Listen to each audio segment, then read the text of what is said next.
Reka nizere ko mumeze neza mwese mukomeza gukurikira ibiganiro byacu hano kuri Buhuru Boy Entertainment. Uyu munsi tugiye kuganira ku kintu kirimo kuvugwa cyane mu Rwanda ndetse no muri Afurika y'Iburasirazuba. Mu Rwanda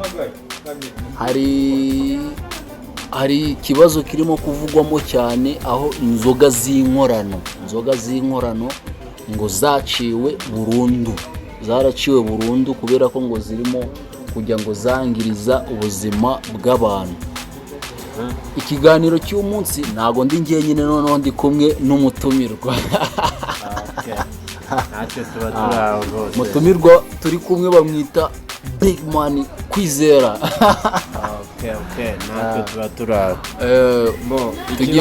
Tugiye kurebera hamwe ese ko leta yaciye izo nzoga z'inkorano. Izo nzoga z'inkorano abantu bazicuruzaga bari bafite imiryango batunze, uri kumva, bari bafite abana bahahira, barihira amashuri, mituweli, ugasanga barimo kuyishyura bivuye muri ako kazi bakora.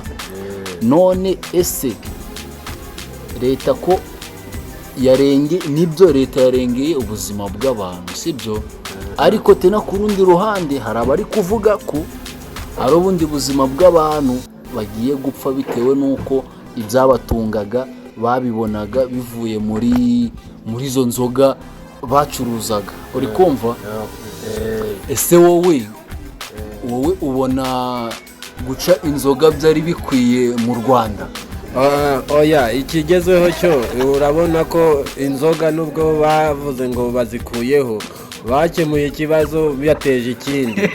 Kuko urabona ziriya nzoga nubwo zakoraga, hari inganda nkuru zirimo, hari abakozi bakoragamo, hari abantu baturage hirya no hino baziranguraga bagacuruza kugira ngo babone amaramuko. Urabona kuri ubu rero kuba babafungiye akazi, urabona aho rwose ari ikibazo. Uvuga ngo bakemuye ikibazo kimwe ngo kugira ngo bakemure ikindi, ahubwo bagiteje. Kuko icya mbere cyo ntabwo umuntu yavuga ngo ari kuzana umutekano ngo mu gihugu, ngo kandi abantu bari kwicwa n'inzara, bari kubura bashyize muri guma mu rugo. Ni nk'aho ari muri guma mu rugo. Oya inzoga ngewe ukuntu mbyumva, hano turi kuganira. Inzoga ngewe ukuntu mbyumva, ndi kumva tutari ku ruhande rumwe. Ngewe ukuntu mbyumva, inzoga mani zari kuzica ubuzima bw'abantu benshi. Kubera ko reka manze nkohereza urugero. Ku kigo nizeho primaire, abana batangiraga kunywa inzoga bafite imyaka 16, 17. Noneho kuri iyo myaka waza mu ishuri ugiye nko gusaka mu bikapu by'abanyeshuri, ukajya usanga mu bikapu by'abanyeshuri harimo ibyuma ngo za Simba, nazo barazizanaga zose. Leta ivuga ko ari inzoga z'inkorano, ariko ukareba ugasanga n'ubundi umwana watangiye kunywa inzoga ari kuri iyo myaka. Uri kumva? Umwana watangiye kunywa inzoga ari kuri iyo myaka, mani yageraga ku myaka 10, ku myaka 20, atashobora kwikorera ibido y'amazi. None no kubera iki wowe uri kuvuga ko leta yaba yakoze ibintu bitari byo? Ngongewe hagati aho ngaho ikintu mubaza ko leta ibintu yaba yakoze atari byo. Urabona nk'ibi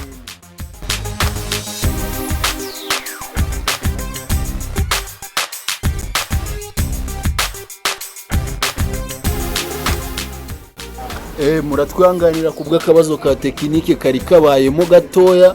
Reka tugaruke kuri wa mushuti wanjye nari mubajije ngo mbese kuba leta yaraciye inzoga hari aho byaba bibangamiye abaturage? kuri icyo kibazo turiho, urabona ko ikibazo cyo rwose yabangamiye abaturage ukurikije, kuko ibintu byo bakoraga ibintu byemewe, birangije ati ibintu ntabwo byemewe barabikuba, kandi abantu barashyizemo amafaranga yabo, ari naho umutima wabo, ari naho bakura ka mituweli, ari naho bakura icyo kurya. none urabona ko ikibazo none bafungiye ibyo bakora ahubwo akabazo k'amatsiko leta yo kuri icyo kibazo yaba yarakoze cyo gufunga inzoga yaba yaratekereje kuri ba bantu bakoraga bya bikorwa kandi bakagira ibyo bakora muri leta bagafasha nk'abantu cyangwa bagatera inkunga nk'abantu urabona ni ukuvuga ngo sibyo hagati aho ngaho ni ukuvuga ngo kuba leta yarahagaritse inzoga byo ni ngombwa kubera ko leta ireberera ubuzima bw'abaturage sibyo ndakumva cyane ni ukuvuga ngo leta yo yararebye ibona hari n'igihe cyari kuzagera uri kumva ariko ubu ngubu ni ku bushishozi bwanjye leta ishobora kuba yararebye ikabona hari n'igihe cyari kuzagera ikabona bitewe n'uko urubyiruko rwinshi ruri kwiyahuza inzoga uri kumva kubera ko nyine nta kuntu wabona umwana w'imyaka 20 ari kunanirwa guterura ibido y'amazi ijerekani y'amazi ngo uvuge ngo azavamo umugabo muzima leta ishobora kuba yararebye ikavuga iti hari igihe gishobora kuzagera tukabura n'ingabo zo kujya mu gisirikare tukabura n'abantu bajya mu gisirikare bitewe n'inzoga kimba mbona leta yarafashe umwanzuro muzima rero kuri ako kabazo ko uri kuvuga ngo leta yafashe umwanzuro muzima urabona ko hari umuturage uvuga ati ngewe aka kazi niko kanunze ko gucuruza inzoga nkakuraho ka mituweli nkakuraho ayo kwishyura inzu nkakuraho n'ayo kurya ese leta yo ijya gukuraho ibyo bintu ibyo ushaka kuvuga nabyumvise ni ukuvuga ngo wowe uri kuvuganira abaturage wowe ushaka kuvuga ko izi nzoga nubwo baziciye zari zifite umumaro ni ukuvuga ngo abantu bazicuruzaga bari bafite famiye batunze bishyura mituweli kandi bakishyura mu mafaranga avuye muri ako kazi bakoraga niba bafite n'amazu yo gukodesha bakishyura ubukode biturutse kuri ako kazi bakoraga ni ukuvuga ngo rero wowe urimo kuvuganira abaturage ngende kuvuganira umuturage kuko yakoraga nk'ako kazi kandi akaba ari ngo ariko kuburaho amaramuko uri kumva mbese leta yagira ikintu ihereza abo baturage ngende kumva nk'umuturage wakoraga bahagarikiye akazi bahagarikiye akazi leta nayo yabirebaho wa muturage ikamugarukaho ikagira ukundi kuntu yamufasha kugira ngo nawe agire ahantu ahagarara agire ahantu yakura agasabune cyangwa n'icyo kurya kugira ngo ubuzima bukomeze ibyo byo birumvikana ariko kuba leta yaraciye inzoga byo bifite ishingiro kuba yaraziciye birumvikana ariko izo nzoga urabona ko ahanini mu bintu bicuruzwa muri iki gihugu ahanini nizo zakoraga urabona rero kuzihagarika ni ikindi no kuzireka ni ikindi ubwo rero ngiye ndi gusaba gato ngiye nka leta yareba kuri wa mucuruzi nawe wazicuruzaga kandi akagira imisoro atanga kandi akagira n'imfashanyo atanga ko nawe yamutekerezaho kugira ngo nawe mufashe agire ahantu ahagararira agire n'umutima mbese ukumva nawe ariko hari abantu bari kwibaza ngo ese ngo ziriya nzoga sibyo ziriya nzoga nyine tuzakoraga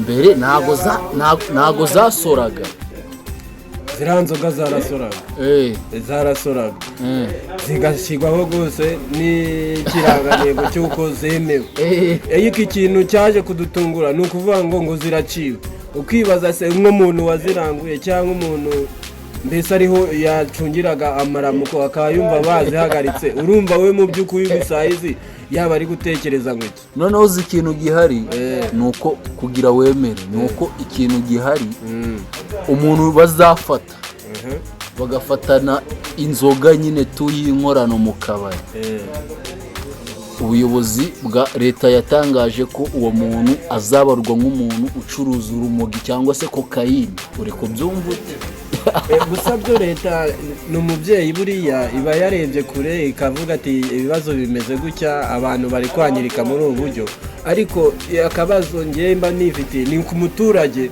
uko umuturage we niyo bizinesi yakoraga kandi agatanga imisoro kandi akanariha abana amashuri akanatanga na mituweli yewe ndi kuvuga ni umuturage we yaba ari kuharenganira yagira icyo leta yamufashaho kuko we nta kintu arengana kuko bakoze inzoga barangije barazishyira ku isoko umuntu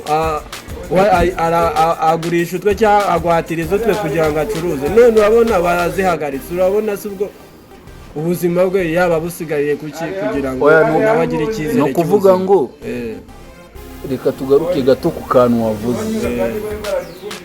Buriya leta kuba no kuvuga ngo zira nzoga hari izo bari barahaye kira kimenyetso nyine kiragaragaza ko zifite ubuziranenge. No kuvuga ngo leta yo yagitangaga nyine baronshinze bapresence ibintu bya nyabyo, inzoga za nyazo. Noneho leta ngo yajya gusaka, ubundi leta ngo yajyaga gusaka bakerekana inzoga za nyazo, uri kumva? Noneho yamara kugenda ngo bagakora inzoga zitari za nyazo. Leta nuyirenganye ntuvuge ngo yatanze ngo icyangombwa ngo kigaragaza ngo ko zemewe ngo zinasora oya, ahubwo abantu nibo bari mu mafuti. Urabona hari umuntu wemera ko ziriya nzoga zisohoka mu ruganda zikagenda, hari umuntu ubishinzwe kubimenya.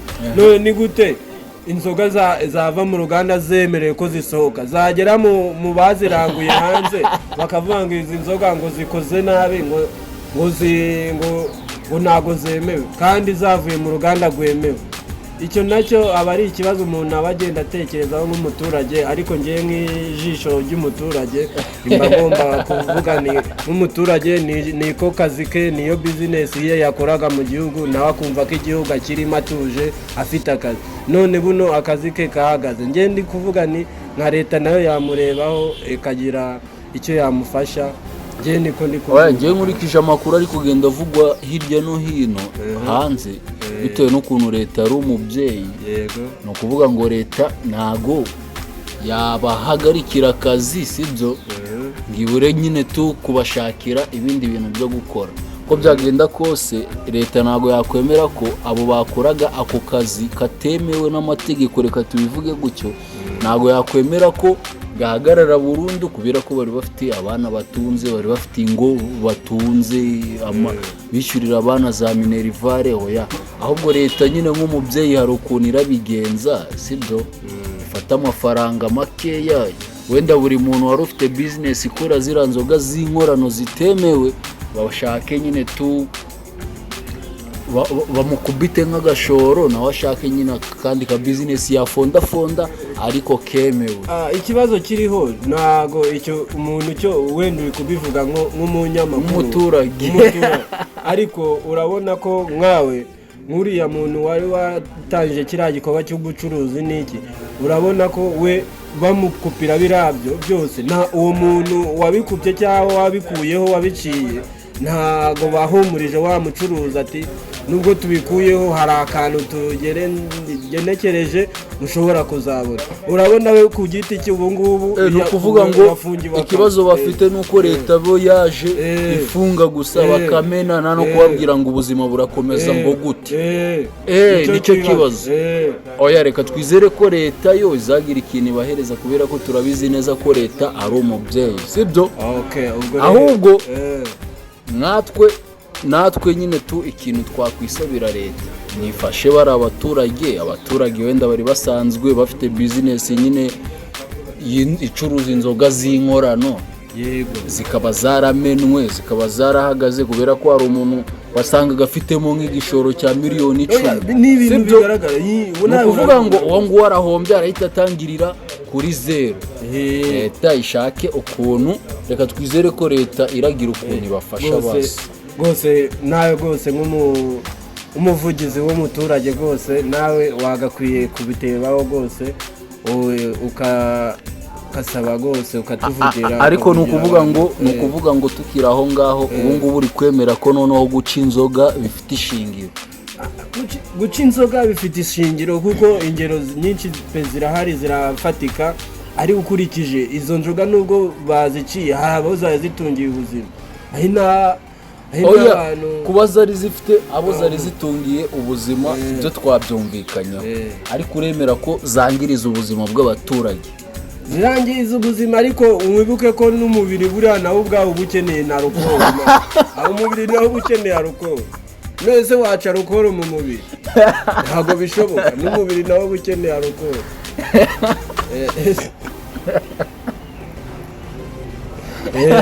niyo mpamvu icyo utagakwiye no kugitindaho buriya baziciye yego birumvikana ariko ngo umubiri uba ukeneye ariko n'umubiri nawo buriya uba ukeneye alukoro ntabwo wavuga ngo ugiye guca ngo buriya ngo oya umubiri uba ukeneye alukoro ariko alukoro iba ikenewe byagaragaye ko iba iri mwazira nzoga za sikoro mitsingi zira nyine za burarirwa nizo ziba zirimo alukoro nyine yo ku kigero cyiza ku buryo itakwangiriza ubuzima bw'umuntu. Nta ibyo kuvuga ngo rero ngo umubiri uba ukenewe alukoro mukagenda mukanywa gusa byo birumvikana leta yo turayishima ihora itureberera mu bintu byose ibizi ingaruka z'ibibi byose bigenda biboneka ariko ngewe akantu nge nisabira leta ni uko yafasha nk'umuturage wari ufite nk'iyo bizinesi mu gihugu yakoraga ibintu bizwi binasora none buno kuri iyi saha ibikorwa bye byahagaze ubu mbese ngende kumva ko yahumuriza nk'uwo muntu ikagira nk'akandi kantu yamuhereza kugira ngo ntambashe kwiyumvamo mbese ko bizinesi ye cyangwa nubwo ijambere byahagaze yumve ko ubuzima butarahita buhagarara. Yego nicyo rwose nanjye naba ndi gusabira umuvandimwe cyangwa umuturage wakoraga nk'ako kazi. Ibyo byo twabyumvikanyeho ubwo ngubwo leta ifite ukuntu irabigenza kugira ngo abo baturage nyine bamenywewe inzoga zabo reka tubivuge gutyo bafite ukundi kuntu barakomeza ubuzima bwabo sibyo. Nicyo noneho tukiri aho ngaho mbere y'uko dusoza reka turebere hamwe ese umuntu unywa inzoga ingaruka nyine zamugeragaho bitewe n'uko yanyweye inzoga ni izihe? Urabona ingaruka zo zirahari. urabona nk'umuntu w'umugabo rwose w'umusore ushinguye ukabona yanyweye nk'inzoga ariko wamureba cyangwa wanareba n'uburyo zamutwaye ukavuga ati koko ni ingaruka z'inzoga, cyangwa wahura n'undi muntu mwakubitana gutya wamuvugisha ukabona ntabwo akwitayeho ari mu bindi bintu bakakureba ukabona ari bize mbese ugasanga inzoga byo ni ikibazo twari twifitiye cyacu ariko inzoga zo ntabwo ari nziza. Inzoga zo mbese ntabwo ari ikintu umuntu yagakwiye gushyiramo ikirenge cyane ngo yumve ngo nicyo kintu ngashyize imbere. Inzoga zo ni bimwe mu bigaragara mu muntu wese yaba umwana buno bwo noneho wabonaga n'abana bagendanaga amacupa n'ibiki mbese ubwo abantu barishyize mu bwisanzure ariko gusa kuva akanyafu kaciyeho ibintu birajya bigenda ariko hari ibintu nigeze kumva abajene bari kuvuga ngo oya n'abasaza bari kubivuga bari kuvuga ngo n'impamvu abakobwa ngo bari basigaye bavuga ngo abagabo barabuze ni ukuvuga ngo nta kuntu waba wabonye inoti y'icumi sibyo umukobwa wo kurongora ntabwo wamubura sibyo noneho nurangiza urenzeho n'ibyuma nka bibiri aho ngaho igitekerezo cyo gushaka cyava he?